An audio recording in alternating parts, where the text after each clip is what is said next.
You've been taught that being humble means thinking less of yourself, but that's the most destructive lie ever told. Real humility isn't about shrinking yourself down to make others comfortable. It's about recognizing your true power and using it responsibly. Every time you play small, you're not being humble. You're being selfish because the world needs what you have to offer. Your false modesty isn't protecting anyone. It's robbing everyone. The most arrogant thing you can do is waste the gifts you've been given by pretending you don't have them. There was a woman named Maria who cleaned offices in downtown Chicago for 37 years. Every morning at 4:30 she would wake up in her small apartment, take 2 buses to reach the glass towers where she scrubbed floors and emptied trash cans. Her hands were rough, her back ached, and she lived paycheck to paycheck, counting every dollar twice before spending it. What Maria didn't know was that her grandmother had left her a piece of land in Texas that had been sitting unused for decades. Oil companies had been searching for her for years, wanting to lease the mineral rights. That piece of land was worth $12 million. $12 million. But Maria kept cleaning floors because she didn't know who she really was. She didn't know what she really owned. One day, a lawyer finally tracked her down. When he told her the news, Maria fainted right there in the office lobby she was mopping. She had spent nearly 4 decades living like a pauper when she was actually a millionaire. The strength, the security, the power to change her life had been hers all along. She just didn't know it. This is your story. This is my story. This is a story of every single person walking on this earth today. You're living beneath your potential because you don't know who you really are. You don't know what you really possess. You think you're just getting by, just surviving, just making it through another day. But the truth is, you are carrying inside you a strength so powerful that if you truly understood it, you would never worry about another problem again. Most people spend their entire lives looking for strength in all the wrong places. They think strength comes from having big muscles or speaking with a loud voice. They think strength means never showing emotion or never asking for help. They measure strength by how much weight they can lift or how many people they can intimidate. But that's not strength. That's just noise. Real strength is quiet. Real strength doesn't need to announce itself.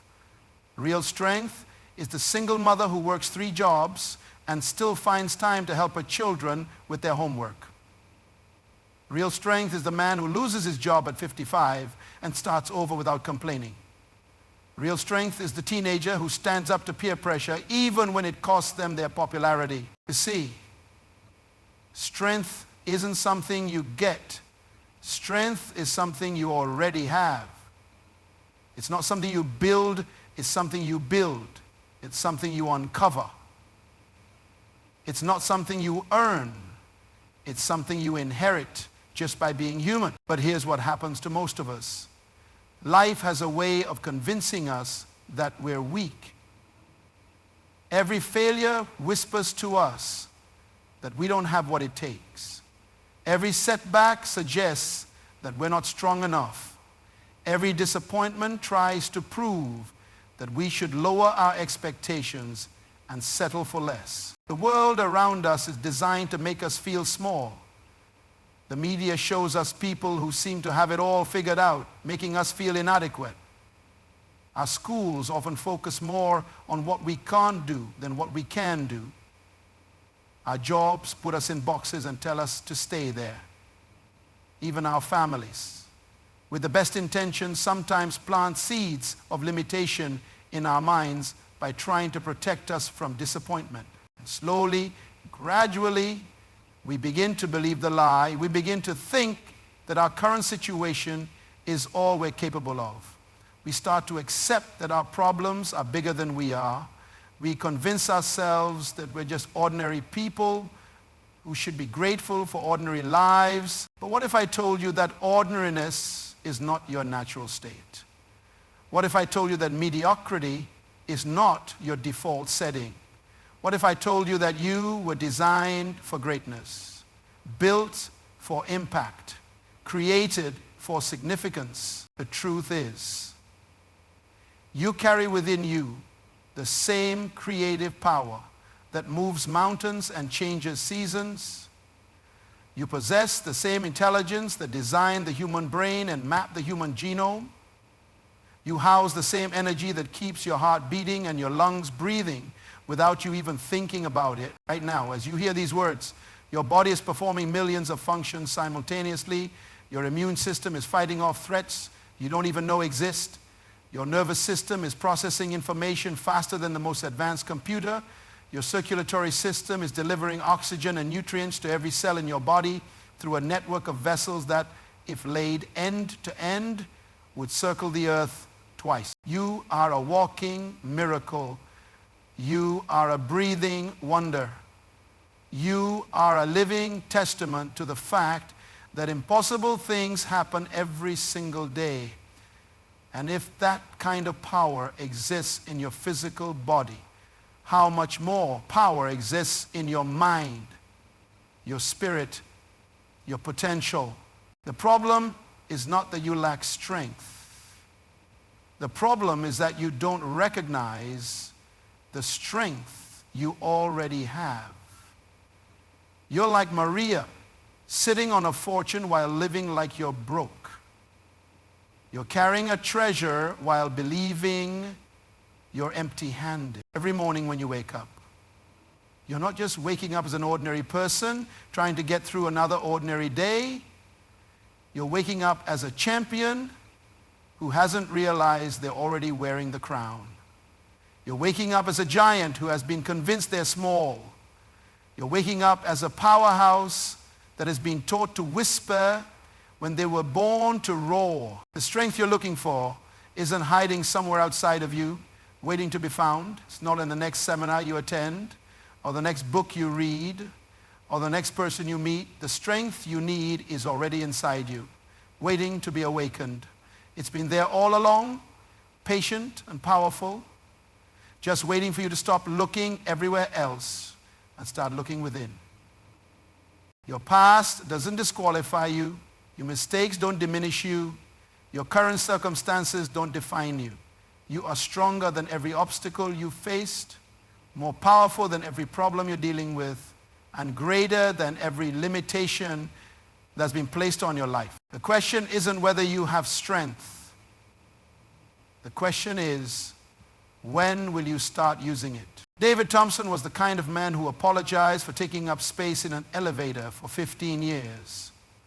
He worked as an accountant in a 40-story office building, keeping his head down, speaking only when spoken to, and eating lunch alone at his desk every single day. His colleagues barely knew his name. His supervisor considered him reliable but unremarkable. David considered himself invisible. On a Tuesday morning in March, everything changed. The building's fire alarm system malfunctioned during a small electrical fire on the 20th floor. Instead of the gradual evacuation that should have happened, panic erupted. People were running in every direction, some toward the stairs, others toward the elevators that had automatically shut down. The security guards were overwhelmed. The building management was in chaos. And then something extraordinary happened. David Thompson, the man who couldn't make eye contact in meetings, stepped forward and took control. His voice, usually barely above a whisper, filled the hallway with calm authority. He organized evacuation routes, assigned people to help others, and personally went floor by floor to make sure no one was left behind. For 3 hours, this quiet accountant became a commanding general, leading 200 people to safety. When the fire department arrived, they found David on the roof, helping the last group of evacuees. The fire chief later said he'd never seen such organized evacuation from a civilian. The mayor gave David a medal. The newspapers called him a hero. But David knew something they didn't understand.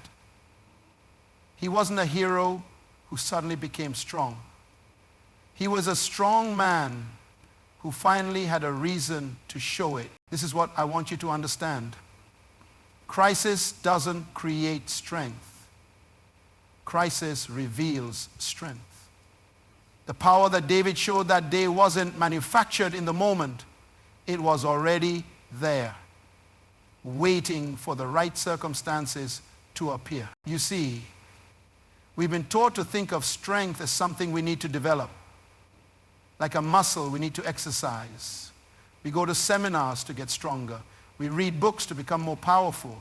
We take courses to build confidence. And while these things can be helpful, they're addressing the wrong problem. You're not weak because you lack training.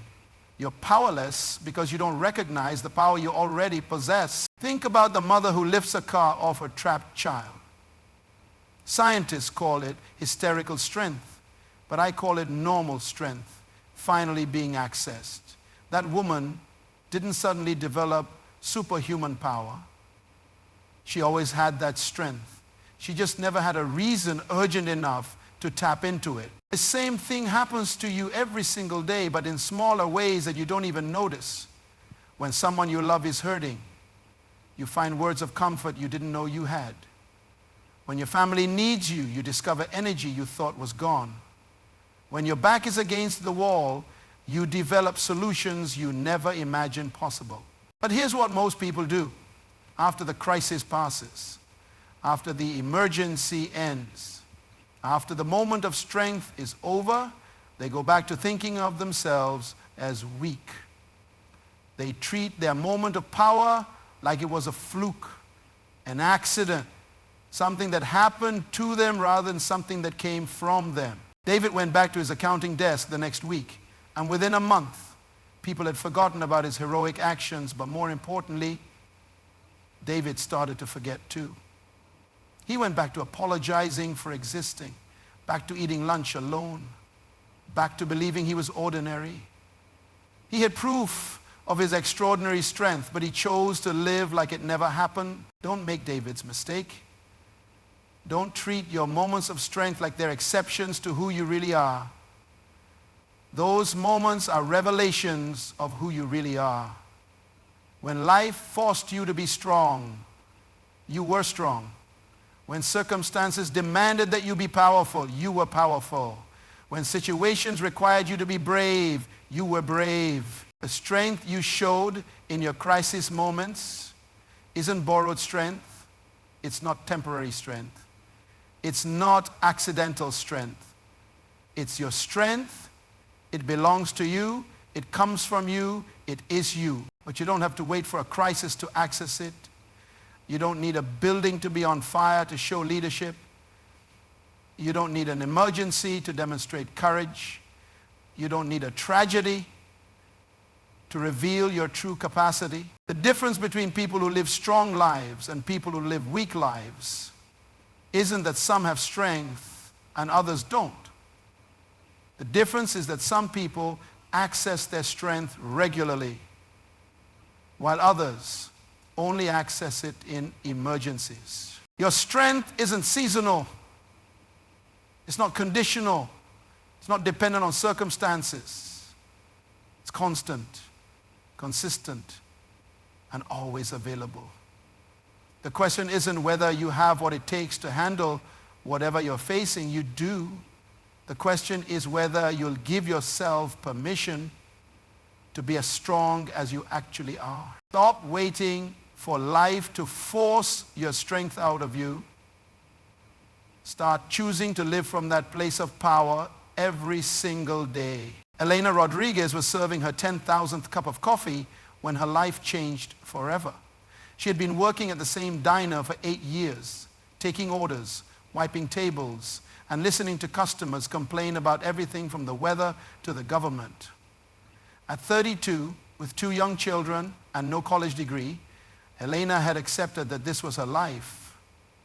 Her ex-husband called her just a waitress. Her mother constantly reminded her that she should be grateful to have any job at all. Even Elena had started believing that serving coffee was the best she could do. But that Tuesday afternoon, A businessman left his laptop open at table 7 while he stepped outside to take a phone call. Elena couldn't help but notice the spreadsheet on his screen. It was a budget for a small marketing campaign, and the numbers didn't add up. Without thinking, she walked over and quietly corrected the errors, even suggesting a better allocation of resources based on what she'd learned from managing her tight household budget for years. When the businessman returned, he was shocked. Not just that someone had touched his computer, but that a waitress had solved in 5 minutes what his marketing team couldn't figure out in 3 days. He asked Elena where she learned about business strategy. She said she didn't know anything about business. She just understood how to make money stretch. That conversation led to Elena's first consulting job, then another, then another. Within 2 years, she had left the diner and started her own financial consulting firm. Within 5 years, she was managing budgets for companies across 3 states. Today, Elena employs 15 people and has never served another cup of coffee she didn't want to drink. But here's what Elena discovered that changed everything. She wasn't a waitress who got lucky. She was a brilliant business strategist who happened to be working as a waitress. The skills that made her successful were the same skills she'd been using all along. The ability to manage multiple tasks under pressure that she learned juggling tables during the breakfast rush. The talent for reading people and understanding their needs that she developed by memorizing how hundreds of customers liked their coffee. The financial wisdom that came from raising 2 children on tips and minimum wage. Elena's strength was always there. The problem wasn't that she lacked ability. The problem was that she had accepted other people's definitions of who she was and what she was capable of. This is the trap that keeps most people weak. Not lack of strength, but acceptance of limitation. We allow our past to define our future. We let our current circumstances determine our possibilities. We permit other people's opinions to become our reality. You've been told you're not smart enough, not educated enough, not experienced enough, not connected enough, not young enough, not old enough. You've been told you come from the wrong family, the wrong neighborhood, the wrong background. You've been told that people like you don't do things like that. And slowly, gradually, you started believing it. You started living smaller. You started expecting less. You started accepting limits that were never real in the first place. But what if I told you that every limitation you've accepted is nothing more than someone else's opinion? What if I told you that your past mistakes don't determine your future potential? What if I told you that where you come from has nothing to do with where you can go? Your current situation is not your final destination. The place where you are right now is not the place where you have to stay. The person you've been is not the person you have to remain. Elena didn't become strong when she left the diner. She was strong when she was at the diner. She just stopped accepting the lie that strength and success only look one way. She stopped letting other people's limited vision become her limited reality. You are not your job title. You are not your bank account. You are not your education level or your zip code or your family history.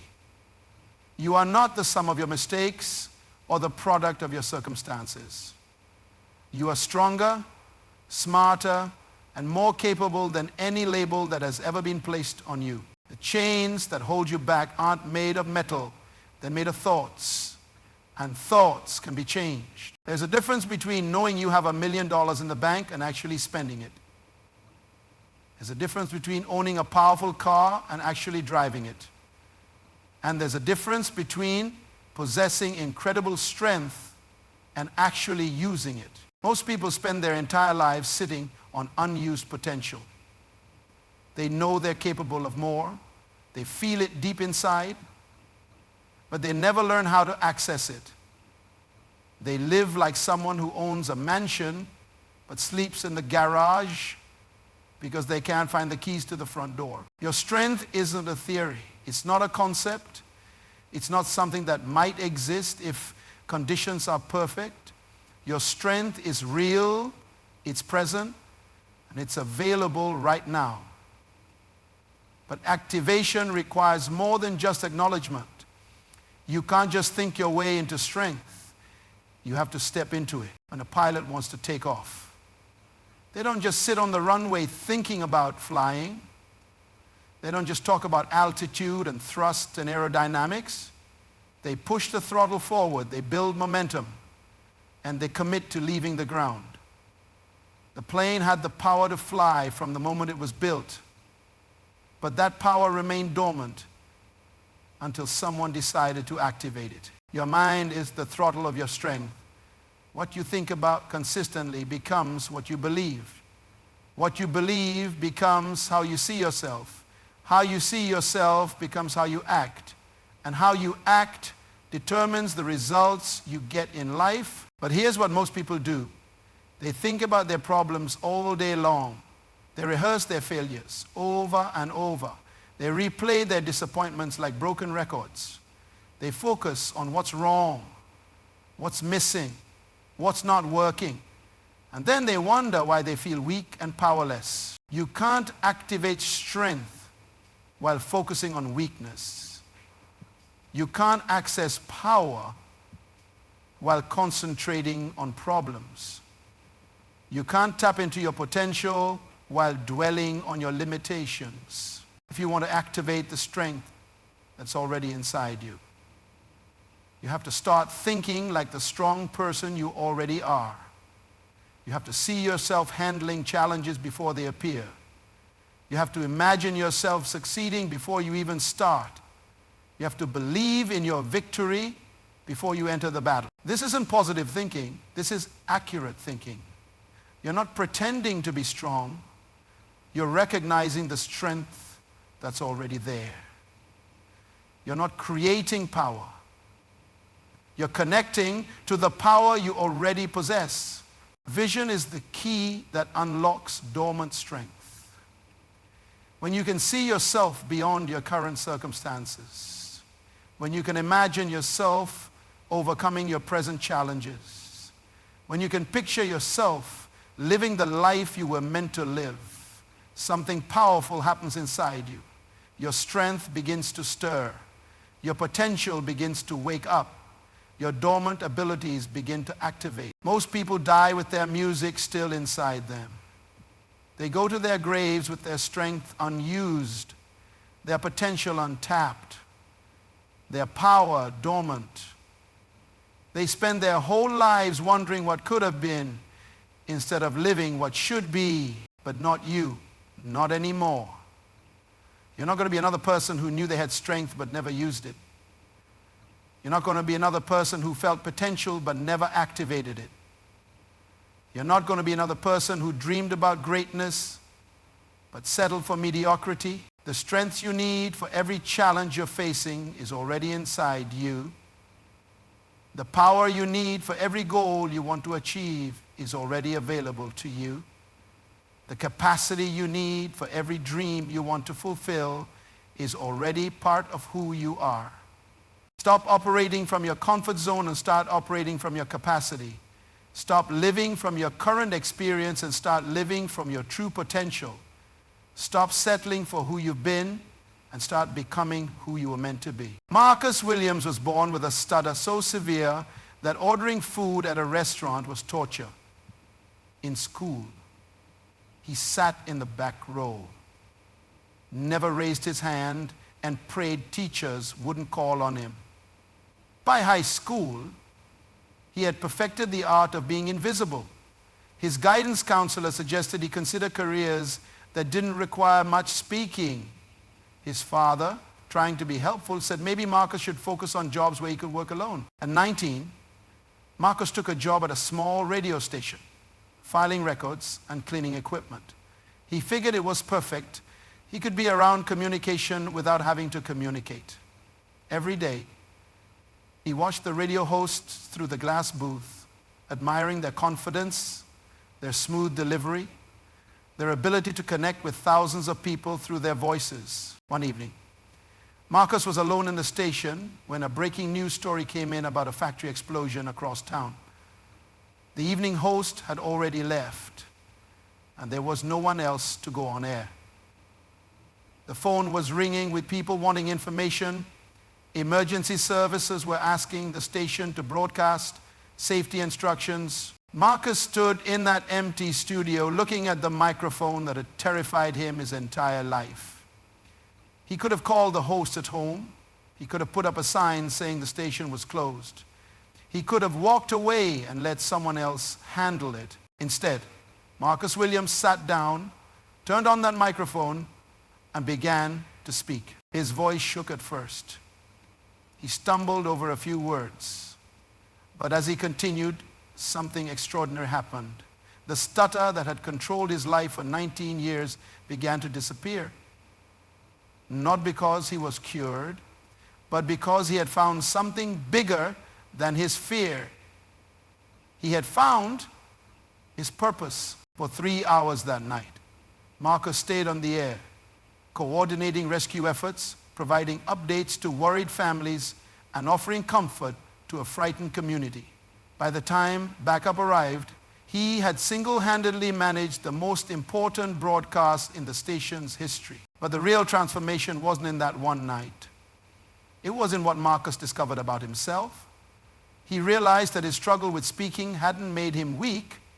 It had made him a better listener. His years of being quiet hadn't made him insignificant. They had taught him the power of choosing words carefully. His fear of his voice hadn't disqualified him from communication. It had prepared him to use communication in the most meaningful way possible. Marcus never went back to filing records. Within 6 months, he was hosting his own show. Within 2 years, he was the most popular radio host in the city. Within 5 years, he was syndicated across 3 states. Today, Marcus Williams reaches over 2 million people every week with his voice. Here's what Marcus learned that night, and what I want you to understand today. He didn't become strong when he turned on that microphone. He was strong when he was stuttering in the back row of his classroom. He didn't become powerful when he started broadcasting. He was powerful when he was filing records in silence. He didn't become significant when he reached 2 million people. He was significant when he was too afraid to speak to one person. The difference wasn't in his strength. The difference was in his recognition of his strength. The difference wasn't in his power. The difference was in his willingness to use his power. The difference wasn't in his significance. The difference was in his decision to step into his significance. Use. Strength that serves only you is not real strength. Power that benefits only you is not real power. Significance that centers only on you is not real significance. True strength reveals itself when it serves something bigger than your comfort. True power activates when it addresses something greater than your convenience. True significance emerges when it addresses something more important than your reputation. Marcus's stutter didn't disappear because he got stronger. His stutter became irrelevant because he found something that mattered more than his fear. The thing you think disqualifies you might actually be the thing that prepares you. The weakness you are trying to hide might actually be the strength you're meant to share. The world doesn't need another perfect person. The world needs you.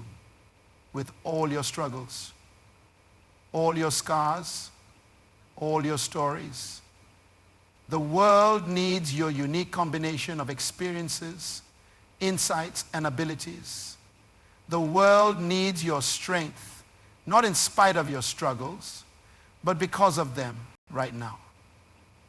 Somewhere in your community, someone needs exactly what you have to offer right now. There's a problem that requires your specific solution right now. There's a situation waiting for your particular strength. Stop waiting for permission to be great. Stop waiting for qualification to be significant. Stop waiting for perfection to be powerful. You already have everything you need to make a difference. You already possess everything required to change lives.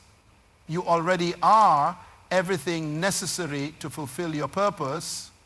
The person you were meant to be isn't some future version of yourself that you're trying to become. The person you were meant to be is who you are right now. When you stop pretending to be weak and start living from your strength, your time is now. Your moment is here. Your strength is real. The world is waiting for you to stop hiding and start shining. The world is waiting for you to stop surviving and start thriving. The world is waiting for you to stop existing and start living. You are stronger than you think. Now prove it.